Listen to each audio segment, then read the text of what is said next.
Be Your Best You, the Passionate to Purpose podcast with David Delaney.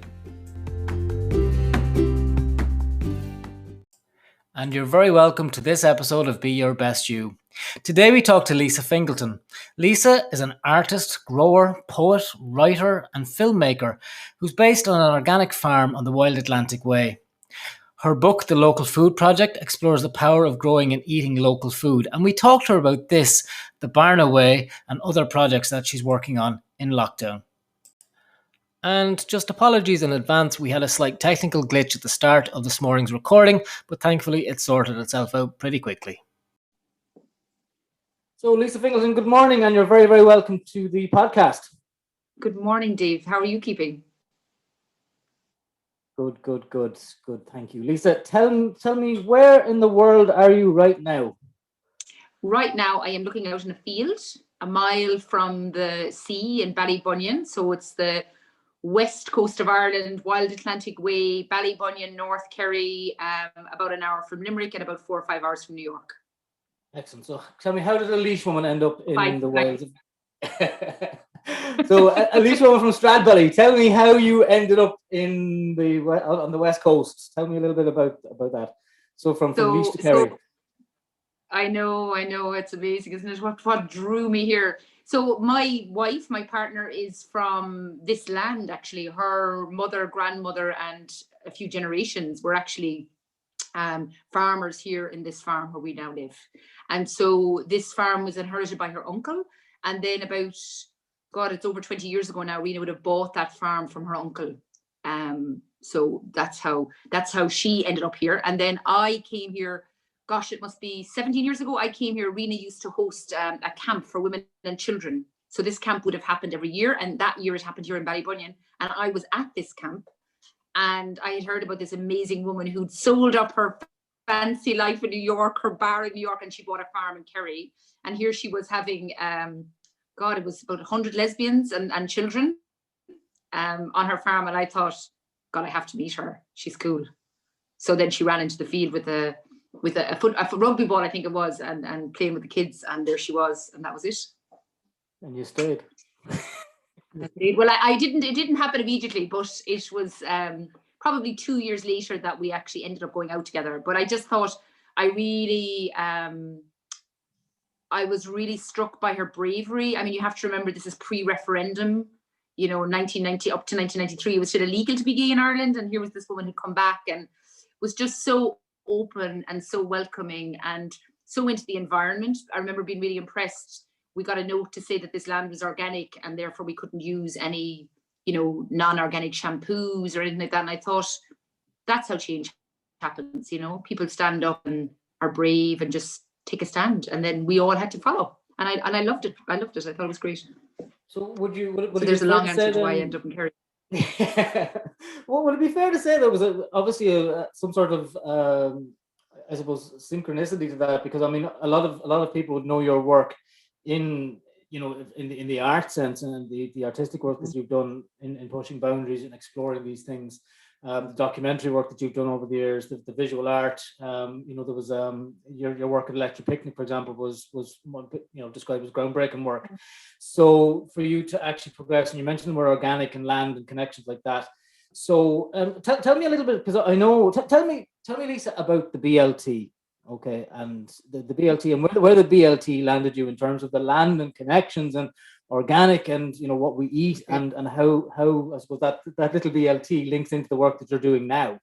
Yeah, well, I suppose that was what I was just talking about was 17 years ago. Then 15 years ago, Rena and I were together, and then she had a bar in Cork, so the oldest gay bar in Ireland. So we ran that for a while, and then we came here to Kerry, and we would grow all our own food for over 10 years now, and we would grow all our own food here on the land. So, and I have to say, Dave, as well, like I grew up in Leash, eating food that I grew, like my dad grew. And so from when I was 4 or 5, I had a garden. So I'm saying this as a backdrop because I suppose I took it for granted that everybody had access to good food. Now, I know that sounds really naive, but because I always had it from a child and we literally dug the vegetables to eat for dinner, then I just assumed that was, like, I don't think I ate in a restaurant until I was in my teens, because just wasn't the done thing. We had such great food at home.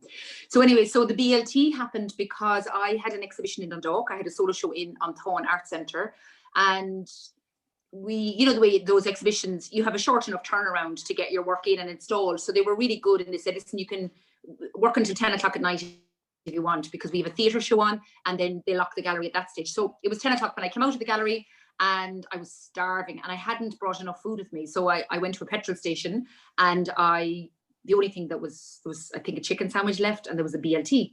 So I got the BLT sandwich, went back to the B&B and sat down. It was a beautiful room, and I was like, oh, I just have a sandwich, and I wasn't terribly enthusiastic. I was thinking, oh God, what's this going to taste like? And then I looked at it and thought, I better just look at the ingredients. And I just couldn't believe, I was speechless that there was like, I counted 43 ingredients in the sandwich. You know, like you think a bacon, lettuce and tomato sandwich, it's got to have bread, it's got to have bacon, it's got to have a tomato, and it's got to have lettuce. But no, it has 43 ingredients in it. So actually, I think I had the book here handy, just in case. Yeah, so it was like, I'm just trying to think where the ingredients are in this. It was just extraordinary, you know, the amount of ingredients. Pretty wild. Yeah, I had a list here in the book, you know, the local food project, like there's xanthan gum, you know, smoked water, sodium ascorbates, like, do you know, but I still ate it because I was hungry. And I suppose it made me really think with how privileged I am and how privileged we actually are in Ireland, because we have fantastic soil and we have rain, which most of the world doesn't have, and soil is being eroded all over the world. So we're very privileged in that we can have access to good food. But I thought, goodness, people are eating this all the time, and what damage is it doing, and what impact is it having? You know, I think there's a lot of blame on people. We talk about people, it's like, oh, obesity is a problem. Da, da, da. No, actually, the problem is the food, and that we're not feeding people proper food. And we're making people think that things like this with 43 ingredients are normal and natural. That is going to end up with a health problem, you know, for a country and for a world.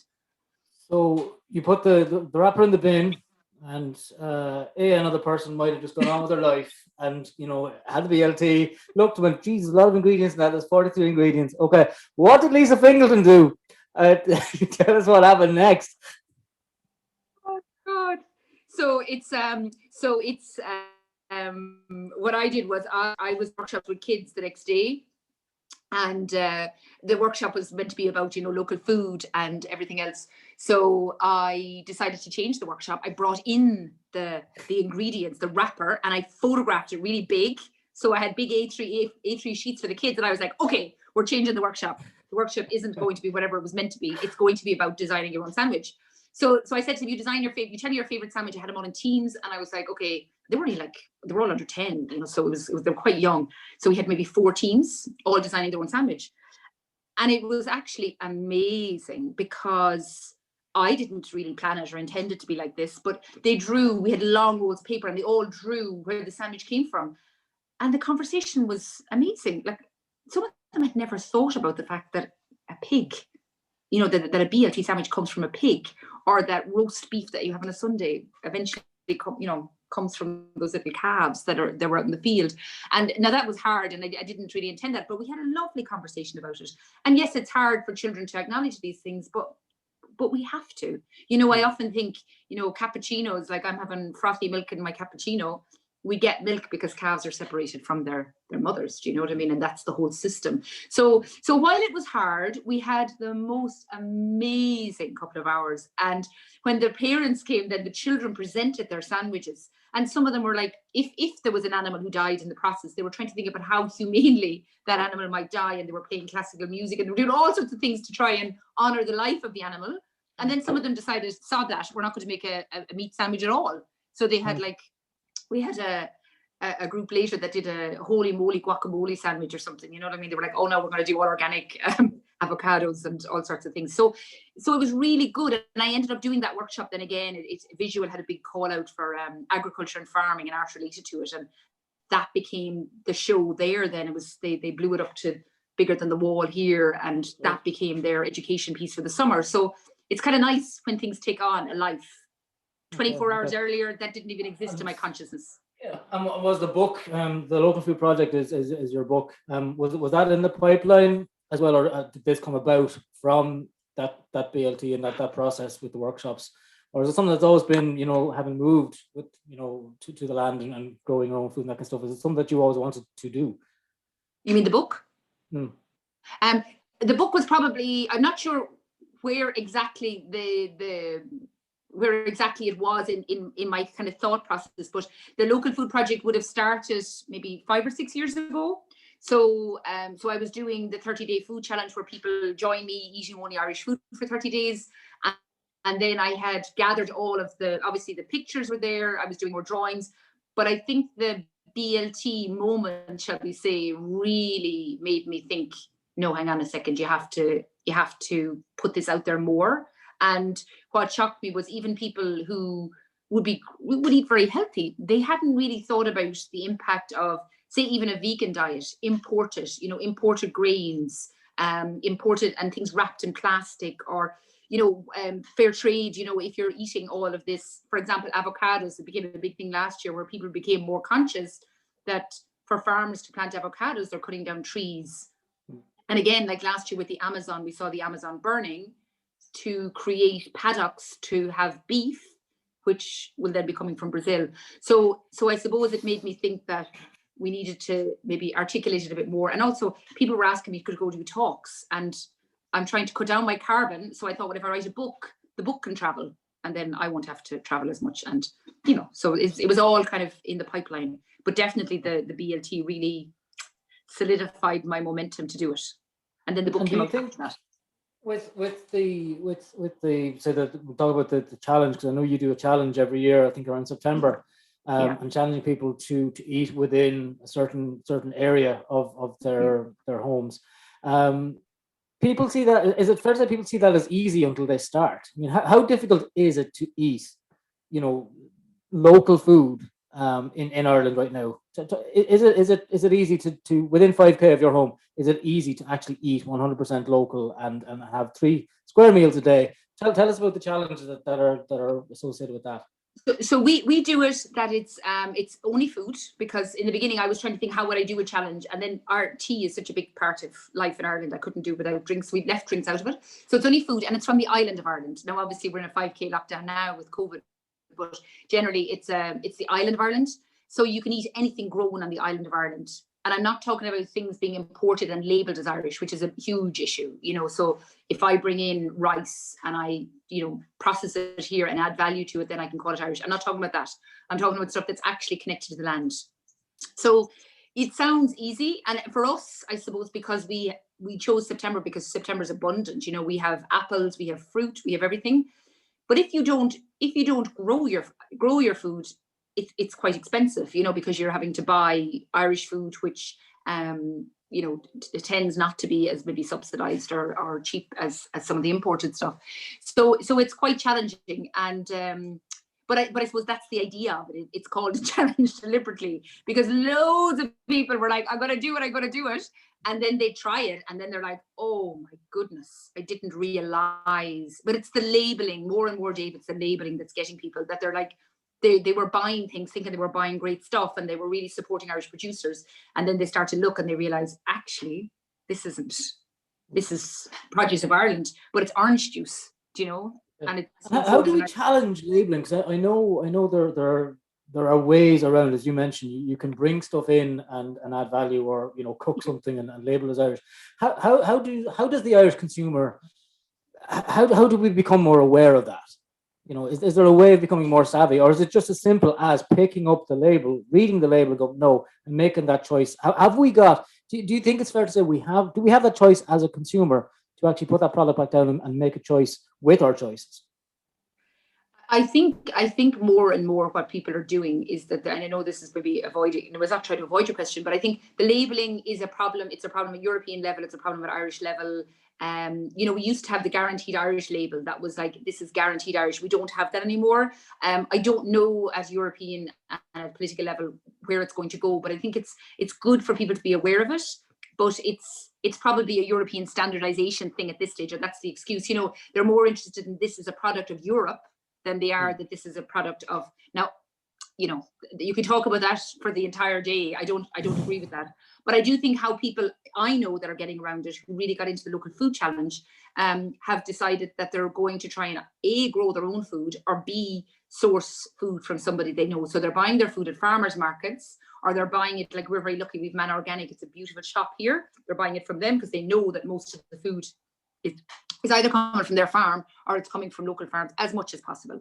But Dave, we need a radical overhaul of our food system. I mean, the organic farming scheme came out last year and it didn't support horticulture or growing of vegetables, and it's not going to do it again this year by the look of it. So we need to, I suppose, as consumers, start asking in shops, where can I get Irish? Like, where is the Irish food here? Because you know, and it's not to be in any way xenophobic or, you know, like, it's not to be kind of insular, but it is acknowledging that if I buy carrots from Ballybunion, there's a family and there's a support system there then, because they're getting the money for it, and it's keeping money in rural areas, you know, as well as everything else, and it's fresher and it's better for us. So I think people are becoming more aware, but I think if we have to rely on big companies labeling and doing everything, you know, we're fighting a losing battle. I think it all comes back to the local. It comes back to our fields and our gardens. So what do you say when you're talking to someone, and it's something that comes up every now and then in conversation? So when you're standing and you're talking to someone and they say, "Oh no, it's just too expensive to eat healthy. It's too expensive to eat organic. It's just far, I can't afford that." What do you say to someone who says something like that to you? Look, at the end of the day, I say a lot of different things. At the end of the day, you know, we live in a country and we live in a world where, you know, it is desperately unfair. And in terms of social justice, there are people living on wages that they should not be living on, and they can't afford, and they have to make choices. And there's no way I'm going to judge anyone for saying, I need to buy cheaper food, I have 5 children, or, you know, so that's just, first off, I have to say that is fair enough. You know, you have to make choices. But I suppose what I found with a lot of people is when they actually look at their budgets, they're like, oh, you know, I can't remember what the percentage is, but we spent a massive percentage on our budget. One generation ago, our largest budget was on food. And now our largest budget is probably on digital devices. I mean, where did an iPhone suddenly become 800 euros? And where did it become normal to think that that's a present? That would be a food budget for somebody for months, if not, you know. So I think what's happened is there has been very little marketing to explain to people why this is so much better for you. Like, you know, we see our health systems totally overstretched, people on trolleys, people sick. So yes, the immediate cost of putting it into your basket might be more expensive, but watch what happens to your skin, watch what happens to your well-being, watch what happens to your local communities where, you know, children are now having gardens they can play in and run outside. And so yes, there may be a higher cost in that first instance, but I do think a lot of people are questioning where they're spending their money. There's a great quote that says, every euro, it was every pound or something, but every euro you spend tells the world how you want it to be. And so you mightn't have a disposable income, and you might be living in poverty, and you might have very little. But what I find, people take empowerment from the fact that they might only have €5 extra a week that they actually have a choice over. And they decide to spend that €5 buying carrots from Mary down the road, because that's their little thing they can do. And then gradually they can expand on that. I mean, I suppose I'm very much conscious of the social justice side of it, and that food should be like in Denmark. So you're asking me what would I say to people? I think it needs to be our food systems that change. Like, why are we in creches feeding children goujons, pizza, baguette? You know, in Copenhagen, they just change. It's very hard for individuals, I suppose, to take on all the brunt of it. We need governments and we need county councils to take it. So in Copenhagen, they decided that 80% of their food that was going to be served in hospitals and in schools was going to come from the local area, and it was going to be organic. Instantly, you take that conversation out about it, about whether I can afford to feed my children good food, because the state is doing it for you. Do you know? And we can't keep putting it back on individuals to say you have to be the one to spend a fortune or whatever. Do you know? And that has revolutionized the food system in Copenhagen, because suddenly farmers have an income. And if I go to hospital, I know that I'm not going to be fed white bread. I'm going to be fed something that's really nourishing me and making me feel better. And I know if I have children that they're going into, and again, I'm not blaming a creche, or I'm not blaming, we've all gone into that system. You go to any restaurant in the country now, they give you this children's menu, and it's pure processed sugary food. Okay. And we're rearing a generation of children that think this is a treat. It just An worries me. interesting, yeah, yeah. An interesting question, Lisa, Am for I you. don't mean to sound judgmental there. Not at all. No, no. It's, Sorry? and it's again because I think myself from some of the some of the work I've done in other projects, that there's an ostrich mentality with a lot of this. Is we put our heads in the sand, and we can, as you said, we can buy carrots in a bag for 39 cents, but at what Yeah. cost? We go, yay, I have them, brilliant. I've gotten my carrots for the week, but down the road, or there's something wrong and something missing in that chain, and someone else. So we have that. I suppose that there is a bit of a selfish mentality, but as you said, we're not blaming, we're not judging. It's about awareness. I think is the Yeah. what you want to I mean, say. when we were young, the reason I say this is when we were young, I remember McDonald's came, and McDonald's was a treat that we got maybe once a year, and it was like the biggest excitement. And now I see a whole generation that somehow people are blaming for being obese, or struggling with their weight, or struggling with their sense of self-esteem. But how can we blame them if we're feeding them as a society? I'm not saying about parents did, but if this is the done thing, that we have this food that we know is going to cause obesity. We watched it, in America, like we're always kind of following trends in America. So I just think that there's no such thing as cheap food. Yeah. There really is no such thing as cheap food. So, the more we eat good food, the less the cost in our lives, the less our health bill is, the less our long-term, health needs are going to be. Excellent. It's Lisa, you're on a desert island, right? And you have 2 invitations to send out to someone, living or dead. Who would they be and why? So, and how long am I going to be with these people? Indefinitely. We'll say a year. We'll say 1 year. You have 2 companions for 1 year on a desert island, living or dead. Who would they be? I know that's easy. First one is I would bring Rena, obviously, because life is much better with her. So I bring Rena, and the second person I bring, although she'd probably be really annoyed if I landed on a desert island for a year, is I bring Vandana Shiva, because I think she's extraordinary. So Vandana Shiva, she's just one of the most amazing people I've ever had the privilege to meet. She works with organic farmers all over India, and she's just an extraordinary person. And I think I would learn so much. She'd probably be like, "What have you done to me, bringing me here?" But I just feel like she's one of the people that I admire so much, and I feel like if I was on a desert island and I was on it for a good while, it would expand my consciousness and my intellect, my understanding of the world. I just think she's amazing. And I think if people are interested in these issues about food, Google Vandana Shiva and look at what she's talking about and how she translates these difficult issues around, say, climate change and control of big companies in terms of food. And she just makes it accessible, So, yeah. So the work, That's a very serious answer, isn't it? It's a good answer. So the work, your work has, it encompasses art, it encompasses, I don't like the word activism, but awareness, raising awareness about, the foods that we eat, what we do to our land, how we produce. Recently, I've seen some videos about some videos with your words, which are now songs. Tell me a little bit about that, because the lockdown has been. You haven't rested, like you haven't disappeared for lockdown. You've been busy. So yes, tell me a little about the music and the songs that are coming out from Ballybunion.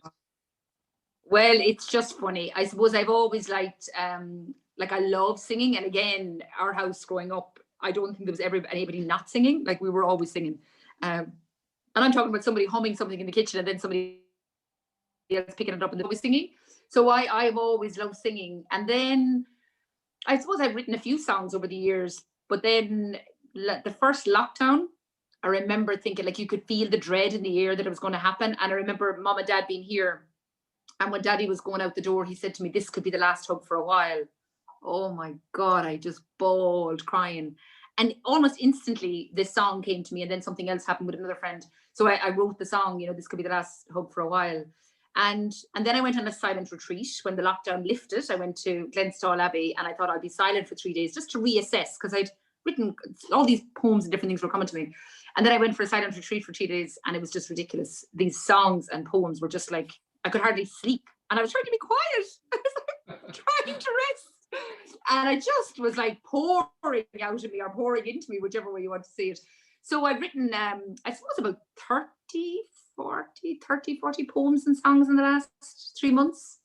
I think, Dave, as well, it's like, you know, in the past, like I would have worked with film, but film requires no social distancing. You know, it requires movement, it requires travel, it requires all that.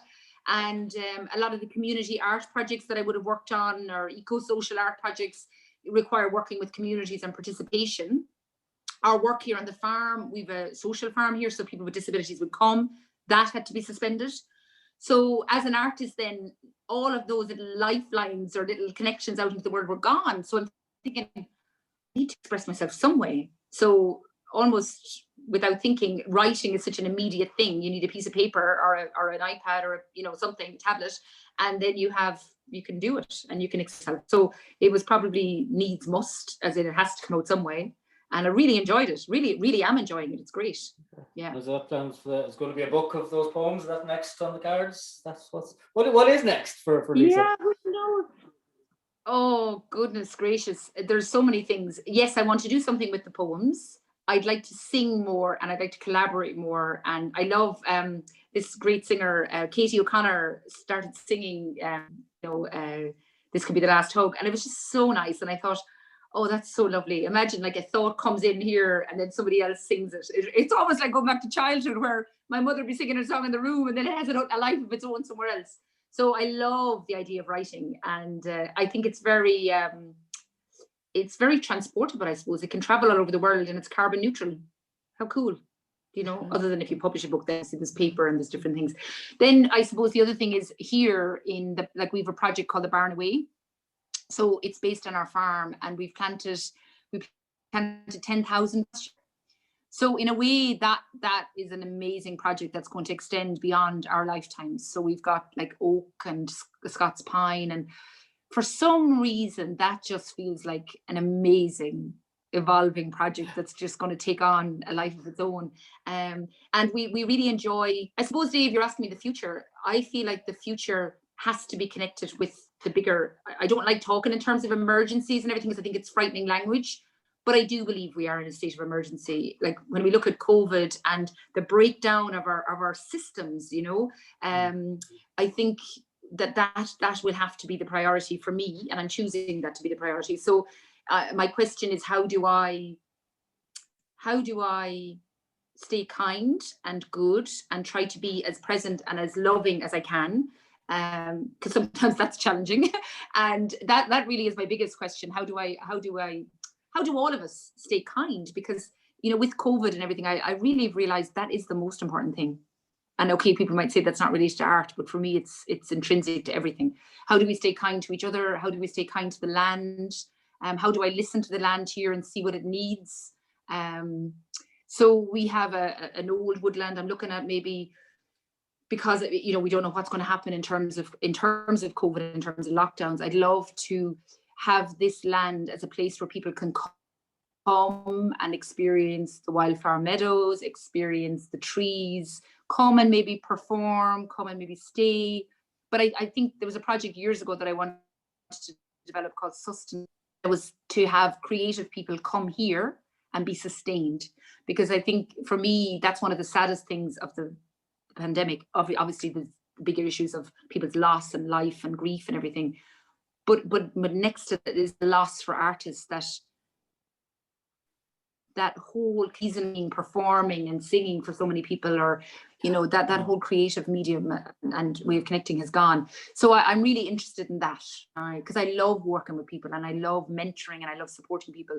So you're asking me the future. I feel like, what can I do that's most useful to the planet at this point when we are in ecological crisis? We live on a farm, and yet we see maybe one fox, or two foxes, and can we make another? It's a wildlife sanctuary here, so we have lots and lots of birds, but I'd like to bring back mammals, and have bigger creatures living alongside us and have them a little sanctuary, hedgehogs and badgers, and that's the future. And art is in that. Art is related to all of that, but it's a bigger picture, that it has to have a bigger picture, I think, for me. Lisa, tell us how we can keep an eye on what you're doing. It's a fascinating work. It's lovely to talk to you this morning. So if you just tell us where we can find you, and where we can buy the book. Yeah. So just the website is probably the easiest thing, Dave. So it's www.lisafingleton, F for freedom, because some people think it's Singleton, but Fingleton.com. And I've been trying to, it's always the dilemma, isn't it? You want to be outside in nature and you want to be doing all that other work. And yet I know that it's important to do the online stuff. So I've tried to be more diligent about that. And then we also have the Facebook, the Local Food Project is on Facebook, and the Barna Way is also on Facebook, and I'm on Facebook. So so Lisa Fingleton should find me. Hard to not find me. Lisa, thanks so much for talking to us this morning. Lisa Fingleton. Cheers, Dave. Bye. Thanks.